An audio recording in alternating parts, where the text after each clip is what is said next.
예, 이번에도 초대 손님은 그 한국의 베냐민의 상징, 베냐민 하면 떠오르는 교수님, 이화여자대학교의 도고동문학과 최성만 교수님을 찾아왔습니다. 교수님 안녕하세요. 안녕하세요. 네. 그 지난번에 이제 대학원 시절 이야기까지 나눴어요. 그 대학원을 마치시고 어디 중앙대에서 조교를 바로 하셨죠? 그때 바로 한 것 같아요. 네, 바로. 그때 중앙대에서 조교를 하던 친구가 이제 아까 얘기 나왔던 어제 지난번 꼭지에서 나왔던 홍승용 교수. 홍승용. 네, 홍승용이 중앙대 조교를 했던 그때나 재밌는 에피소드가 기억나는 게 있는데 저도 그 나중에 그 하여간 거기 홍승용 교수는 그다음에 조교를 하다가 군대를 갔어요. 최 교수는 군대가 면제됐던가 그랬던 것 같아요. 면제됐어요. 네, 그 뭐 사적인 얘기지만 그 군대를 안 가고 바로 이제 그래서 조교로다 꽤 오래 했을 것 같아요. 조교 1년 정도 했을 거예요. 1년 정도 하고 안성 그 중앙대에서 거기가 뭐 국제 캠퍼스라나 뭐 하여간 그런 데서 하시고 그 다음에 저는 군대를 갔을 때 면회를 왔던 기억이 그 저하고 아마 홍승용도 군대가 있으니까 둘을 이제 면회를 온 것 같아요. 그리고서는 유학을 간다고 그때 그랬던 얘기를 이제 그러면 이제 내가 제대하고 나와도 못 만나겠구나 이런 생각을 하면서 내가 군대에서 2등병 시절에 이제 면회를 했던 기억이 있어요.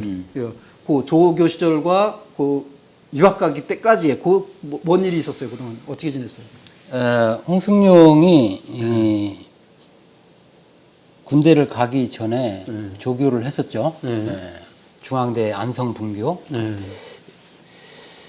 그런데 그 자리를 나한테 넘겨준 거예요. 나는 이제 호구지책으로 넘겨받았고 나는 논문을 아직 안 쓴 상태고 그래서 수료하고 지금 1년간 지금 논문을 준비하던 차인데 수입도 없고 그래서 나한테는 고맙죠.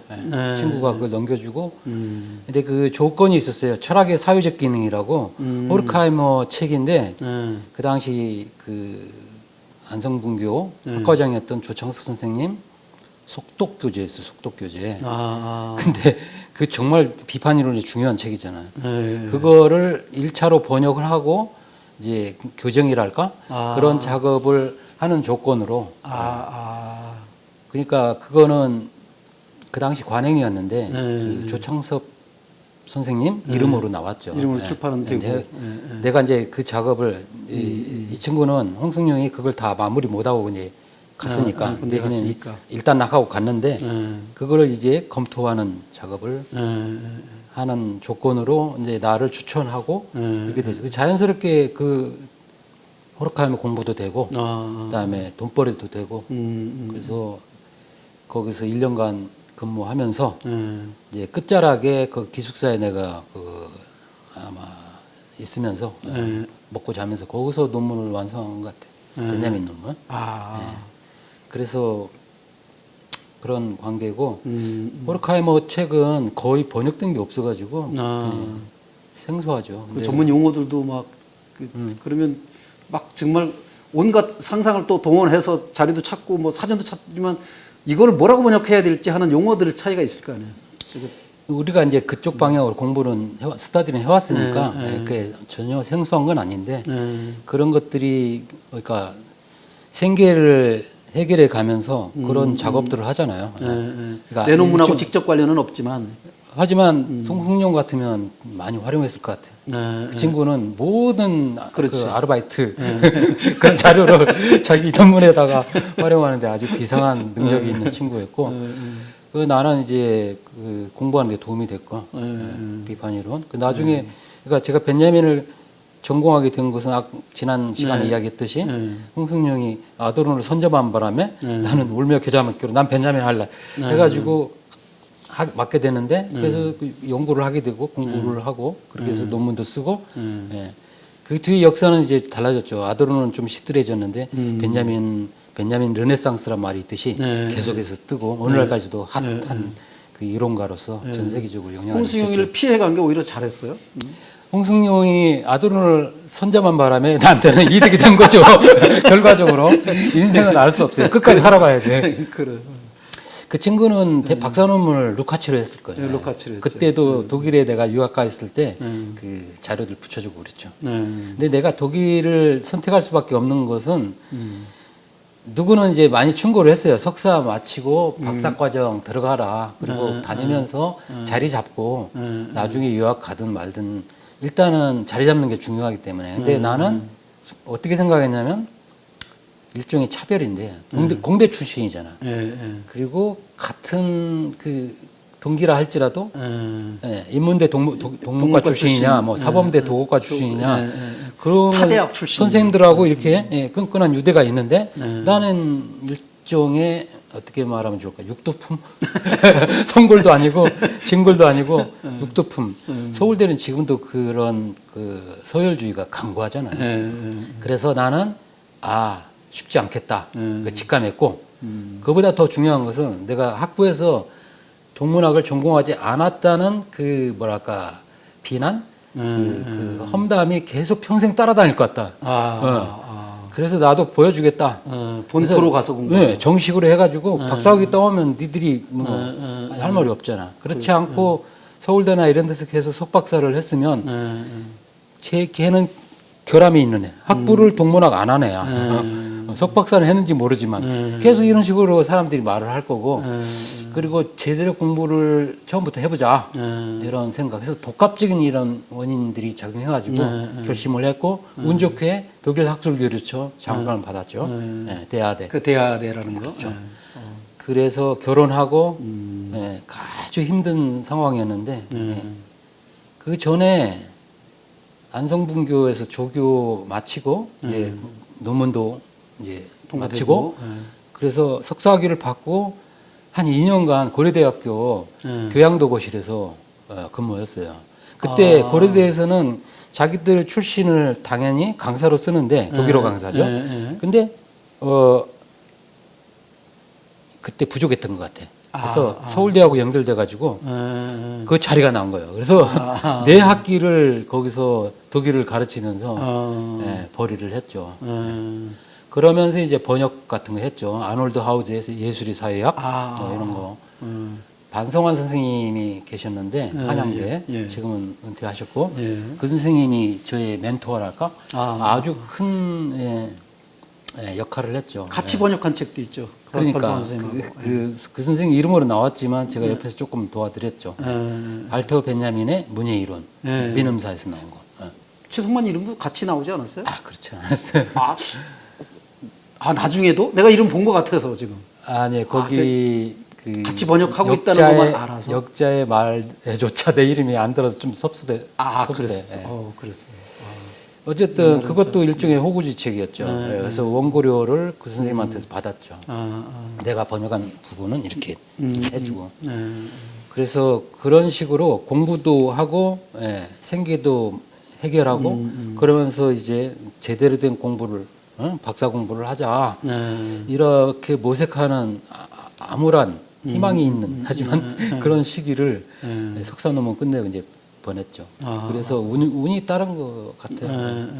근데 사실 지난 시간에도 얘기 안 했지만 그 삼성전자 그만두고 학사 편입하겠다고 했지만 오늘날처럼 학사 편입 제도가 이렇게 그 제도화된 게 아니고 그 TO가 있으면 결혼이 생기면 그걸 보충하고 했다고요. 근데 내가 동문과를 처음부터 지원한 게 아니고 그 한겨레에도 썼지만 저기 인터뷰했지만 국문과 학과장을 찾아갔어요. 근데 국문과에서는 학사 편입 올해는 안 뽑아요.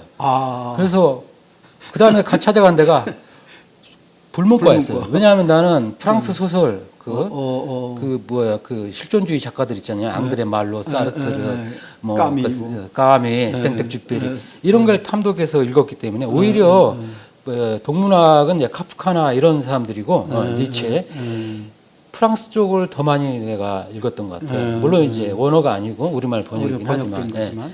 그래서 불문과로 찾아간 거야. 근데 거기서도 TO가 없대. 근데 나는 절박한 상황이고 어떻게든 학교에 다시 이게 연결돼야 하기 때문에 그래서 동문과를 세 번째로 찾아갔는데 세 명이 몰린 거예요. 학사 편입 한 명 뽑는데. 근데 나중에 제 결혼 저기 주례를 봐주신 강두식 선생님이 네. 학과장이었다고. 아. 그래서 찾아가는데 그때 뭐 시험이 따로 있고 그런 게 아니라 독일 책을 주고서 한 명씩 이제 학과장실에서 읽고 번역하라는 거야. 근데 나는 예, 인문학 서적은 많이 읽고 그렇지. 근데 이런 독일어를 직접 읽고 번역하는 그런 단계는 아니었어요. 그때 인스티튜트 다니면서 독일어를 지금 걸음마를 뗀 단계였지. 고등학교 때도 제가 불어를 했잖아요. 아. 그래서 떨어진 줄 알았어요. 그 자리에서.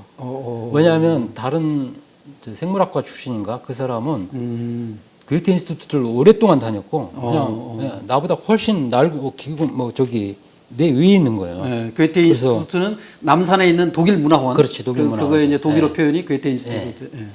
그래서 그때 절박한 심정에서 인터뷰 끝나고 그 강두식 선생한테 물었던 것 같아. 저 떨어졌죠. 아주 불쌍한 얼굴로.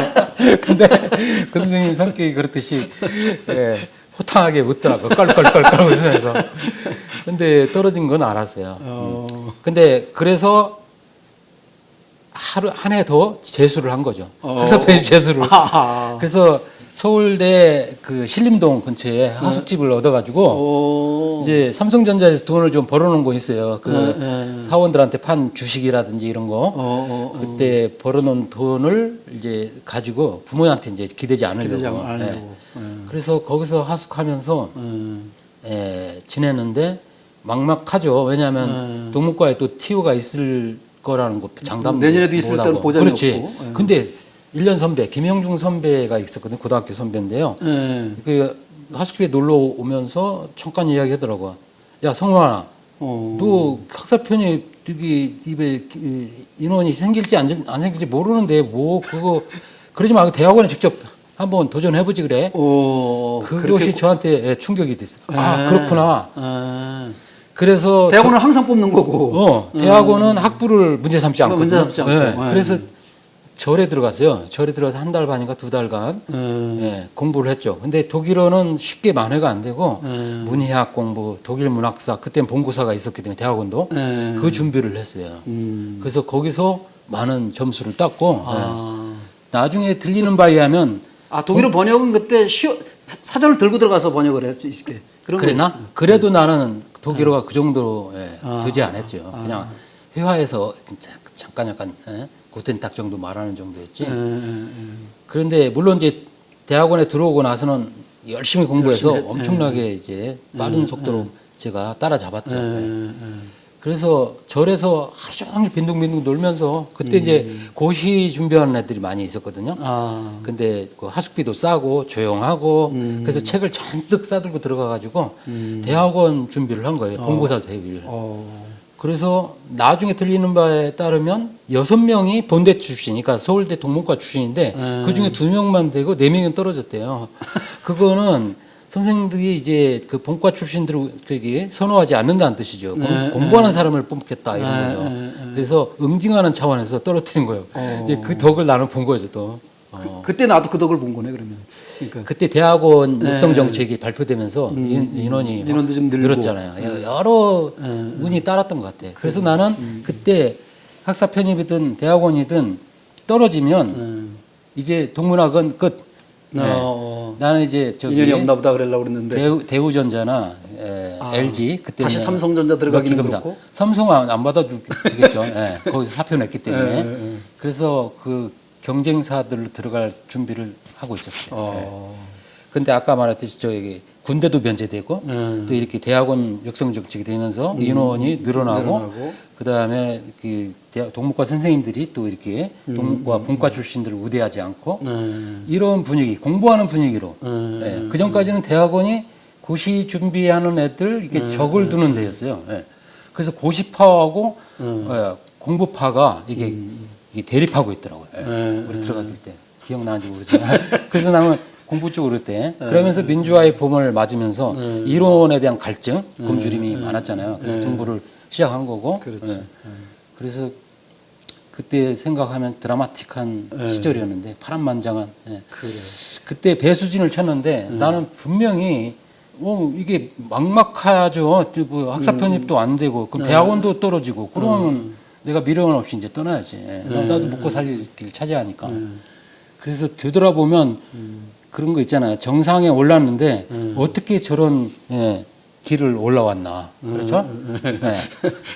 에베레스트나 안나푸르나 정복한 사람들이 그런 심정이니까 죽을 고비를 넘어가면서 이렇게 근데 나중에 돌아보면 정말 뿌듯하고 성취감 있고 하지만 그 당시에는 정말 그 절박한 실존적 불안 속에서 살았던 그런 시대 아니었어요? 그렇게 보통 왜 대학원 간다는 사람들이 취업이 잘 안 되거나 뭐 그럴 때 대학원들 많이 가고 또 뭐 난 공부하고는 잘 안 맞아. 근데 공부는 맞으니까 갔을 테고 취업은 됐잖아.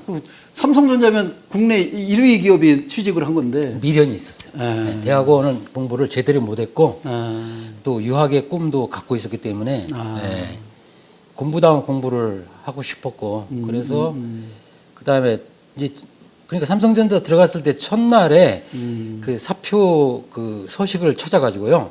사표를 써놓고 주머니에 넣고 다녔어요. 언제든지 꺼내놓고. 근데 그리고 부모님은 이제 그 완전히 실망했죠. 그렇기 때문에 그런데 벌어놓은 돈이 있었기 때문에 대학원을 그걸로 이제 TA도 하면서 어학연구소에서 TA도 하고 아까 말한 안성분교에서 조교도 하고 그다음에 석사하고 나서는 또 교양도고실에서 이렇게 고려대에서 벌이도 하고 그런 되게 실존적으로 절박한 상황에서 살았던 것 같아. 근데 그런 거는 전혀 몰랐어요. 그러니까. 몰랐어요? 졸업 후에 그냥 안성 중대에 있다가 유학 간 거만. 그 사이에는 정말 지금 처음 들어요 이런 얘기를. 친구가 아닌 거지 그러니까. 하여간 그렇게 해서 독일을 가기 전까지 얘기를 한 꼭지로 끝내는 게 또 너무 길어지면 그러니까 그랬어요. 그래서 다시 한번 이번에 좋아요, 뭐 구독 이거 한번 해주세요. 까먹었어요. 뭐라고요? 구독해 주세요. 좋아요. 알림 설정 해주시고. 알림 설정 해주세요. 감사합니다. 그래요. 자, 지금까지 국내 그 발터 베냐민의 상징 이화여대의 최성만 교수였습니다. 감사합니다.